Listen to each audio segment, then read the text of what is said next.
one too many.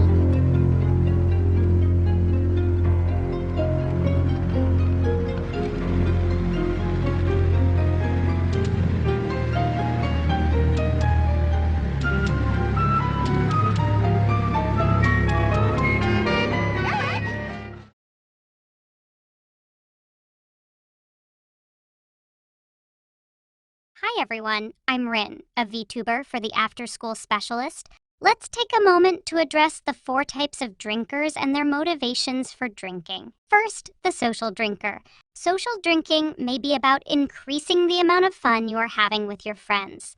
This fits with the idea that drinking is mainly a social pastime. Second, the conforming drinker. Conforming drinkers are people who only drink on social occasions because they want to fit in. These are the people who will sip champagne or keep a glass of wine in their hand to avoid feeling different from the drinkers around them. Third, the enhancement drinker. Beyond simply drinking to socialize, these individuals are more likely to actively seek to feel drunk. They tend to be male, extroverted, and have a risk-taking personality. Fourth, the coping drinker. These individuals may be using alcohol to cope with other problems in their life, particularly those related to anxiety and depression. Coping drinkers are more likely to be female, drink more heavily, and experience more alcohol-related problems than those who drink for other reasons. While it may be effective in the short term, drinking to cope with problems leads to long-term consequences, because the problems that led to the drinking in the first place are not being addressed. As we continue to watch One Too Many, be on the lookout for the reasons why our main characters drink. Let's watch clips from part 2 of One Too Many. Some images may be disturbing.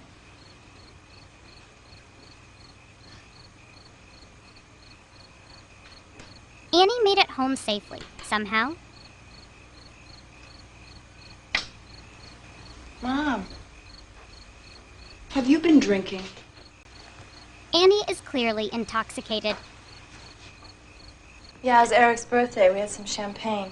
I don't want you drinking, and I don't want you getting into a car with Mom, come on. Annie, do not get into a car with someone who's been drinking. Annie and her mother are under the impression that Eric was only drinking because it was his birthday. Let's see what Tim and Beth are up to.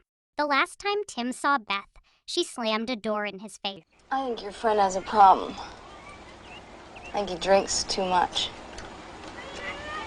No, he just likes to have a good time. Tim seems to think that Eric is just a social drinker. He's got a pretty weird idea of what makes for a good time. Beth thinks that Eric is an alcoholic. I was wondering,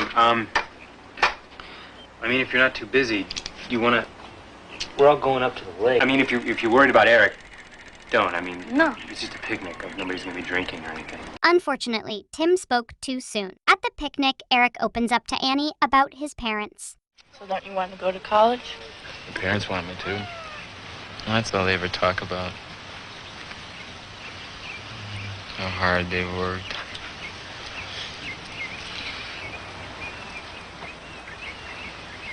It's like if I messed up, they messed up. So what do you want to do? Loaf. Love. Love, what does that mean? Loaf, play. Everything's gotten so serious all of a sudden.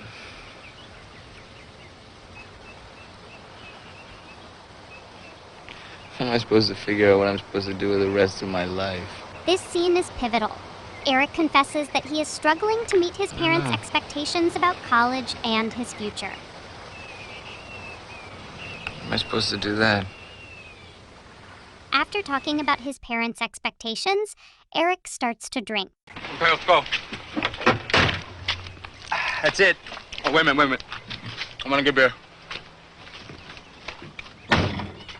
Hey, how about if I drive? How about... No. Although it's 3 against 1, Tim, Beth, and Annie allow Eric to drive them home.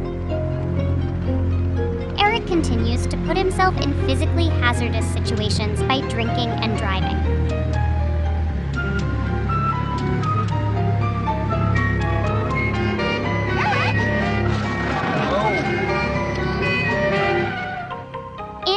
know the full extent of Eric's drinking problem. Instead of deploying an intervention, Eric's family and friends are trying to address his drinking problem individually. Are you serious? For laughs, isn't that the idea? Go out with your friends, have a good time, get blasted. Eric sounds like an enhancement drinker. Come on, you do it too. Yeah? But sometimes I see you do it alone. It's with the third degree, 1620. Don't you ever want to relax? Don't you ever just want to forget everything? But here he sounds like a coping drinker. Tim finally confronts Eric. Mine? Mine? It's my ass!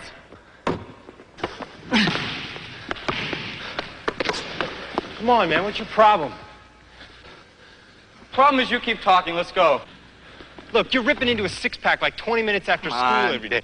Right? Every night it's like another beer or some wine. Like Friday night was vodka. Come on. You're not getting any work done. You're cutting your classes. I mean, Going from 5 to 40 proof sounds like signs of tolerance. Look, I drink. I got drunk on Friday night, I had a good time. You got drunk, you had a good time. What's your problem? Come on, I got it under control. Eric is really a coping drinker, but he uses the excuse of drinking socially to drink heavily. Why are you on my case? you're my best friend because I want to understand.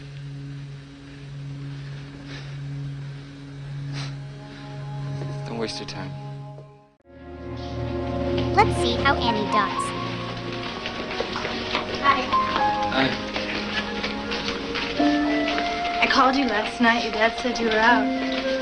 Yeah, I was. It's not clear where Eric goes when he goes I out. wanted to talk to We you. also don't hear about Oh, so withdrawal talk. symptoms or if he blacks out. Not here, somewhere else? All right, maybe later, okay? Okay, when? Later. Eric, it's important. You want to talk? Talk. Okay. What?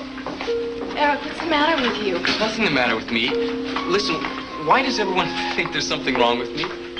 Listen, if you don't want to be around me, that's fine. But don't go saying I'm the one with the problem just because I want to have a good time, okay? You're the one with the problem. You're the one that's trying to make a big deal out of everything. Just go tell it to somebody else, okay? That didn't work out so well. It is normal to feel hesitant and nervous about confronting an alcoholic in your life. You may worry about angering the individual or harming your relationship with him or her. You might be nervous about the possibility of offending the person, but helping your loved one address his or her alcohol use problem is extremely important. It can be the difference between life and death. Let's take a brief moment to look at some statistics relative to alcohol use disorder. In the United States, it is estimated that the annual prevalency of this disorder among teens 12 to 17 is 4.6%. The annual prevalency among adults 18 and over is estimated to be 8.5%. The disorder among adults decreases in middle age. It is greatest among individuals 18 to 29 and lowest among individuals 65 and older. These annual rates of the disorder are 2.5 times greater among adult men than among adult women. For teens across race and ethnic groups, the annual rates are greatest among Hispanics at 6%, then Native Americans and Alaskan Natives, whites, African Americans and Asian Americans, and Pacific Islanders. In contrast, among adults, the annual prevalency of alcohol use disorder is clearly greater among Native Americans and Alaska Natives at 12.1%. Then whites, Hispanics, African Americans and Asian Americans, and Pacific Islanders. From these statistics, we can see that individuals with alcohol use disorder outnumber the individuals diagnosed with schizophrenia, bipolar disorder, and post-traumatic stress disorder. Thus, alcohol use disorder is very common even among individuals under 18. Let's get back to Eric. Eric is failing to fulfill his major role obligation. He is also having interpersonal problems with his friends and family. Listen, the other day I was really unfair, and I'm sorry. I didn't mean to take everything out on you. Sometimes I just get crazy. Thanks for the flower. Do you think it'd work on Beth and Tim? Yeah. Well, you can give it a try. I really am sorry, and Maybe we could just start over. I'd like that. Hello, my name's Eric.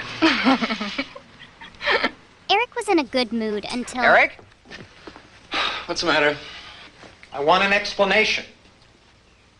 I can't believe this. You went into my desk. How did you get them? Never mind how I got them. Dad, Just look at these grades. look. You went into my room. You had no right to do that, okay? And just when would you have gotten around to telling us about them? I want an explanation. I want to know what you've been doing this term. I want to know what's so Dad, I was important going to that you... explain it to Don't you. interrupt me. Fine, I don't want to talk about it. Eric? I don't want to talk about it. Where are you going? Out. Get back here. Eric, get back here. Parental demands and expectations are Eric's triggers to drink.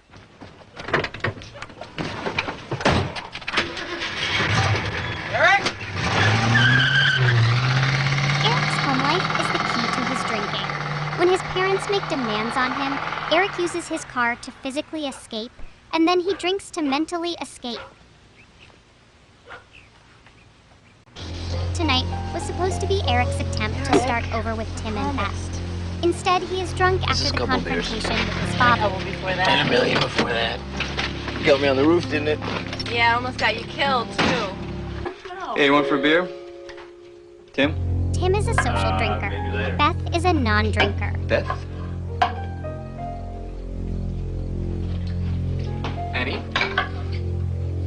Sure. Annie is a conforming drinker. She only drinks when she is with Eric. You said so. So what? Annie is probably feeling tipsy or buzzed.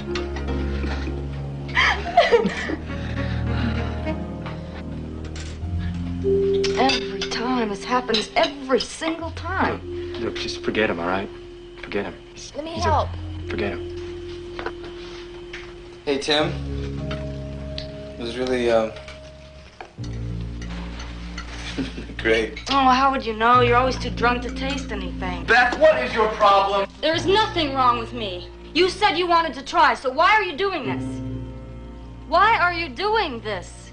The only person Eric has confided in was Annie. Annie, I'm sorry. You didn't have to say that, Beth.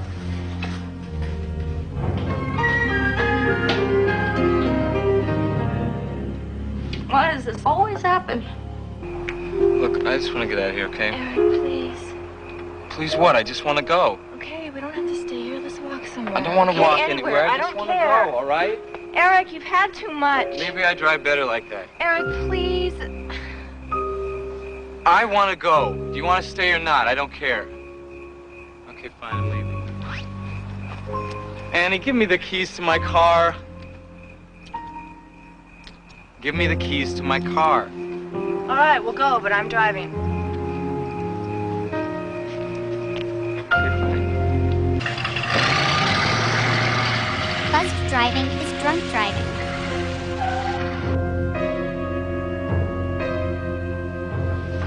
Okay, where are we going? Where are we going? He's too drunk. We can't let him drive. You guys wait! Annie was trying to do the right thing at the wrong time. Both Beth and Annie were trying to prevent Eric from drinking and driving.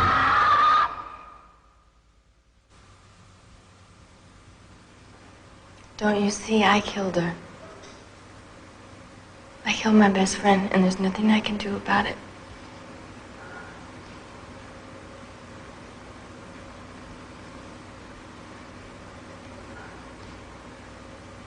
Your son has already destroyed 2 lives, and you all better do something about it.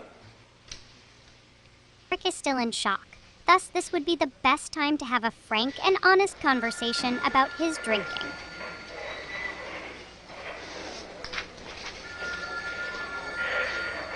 Eric is at a high risk for developing alcohol use disorder. He's white, male, and a coping drinker.